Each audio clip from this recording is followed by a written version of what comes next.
মাত্র দুটি বিদ্যালয় রয়েছে কামতাপুরী ভাষায় পঠন পাঠনের। কামতাপুরী ভাষার সাংবিধানিক স্বীকৃতির পাশাপাশি সরকারি অনুমোদন দরকার কামতাপুরী ভাষায় চলতে থাকা বিদ্যালয়গুলি।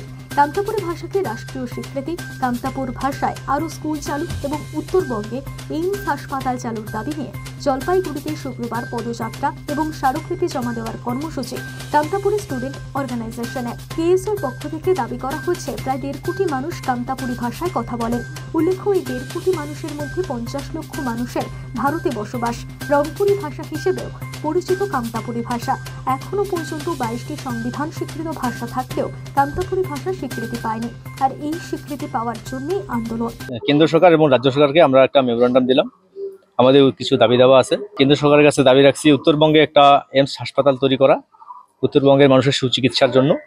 তার সাথে সাথে আমাদের কামতাপুরী ভাষা, এটাকে আমরা চাই রাষ্ট্রীয় মর্যাদা। কামতাপুরী ভাষার কেন্দ্রীয় সংবিধান স্বীকৃতি চাই আর কি। তার সাথে সাথে এখানে একটা ইসে চাই, এইমস টাইপ হাসপাতাল। রাজ্যের কাছে আমরা কামতাপুরী ভাষার যে স্কুল আছে আমাদের সারা উত্তরবঙ্গে মাত্র আমাদের 2টা স্কুল চলছে। আমরা চাচ্ছি স্কুল সংখ্যাটা বৃদ্ধি করানো। উত্তরবঙ্গে আমরা প্রায় 1.5 কোটি মানুষ আছি, কামতাপুরী ভাষাভাষী মানুষ। আমরা চাই সবাই যাতে এই সুযোগ সুবিধা পায় নিজের মাতৃভাষা পড়াশোনা করার, আমরা এটা দাবি রাখছি।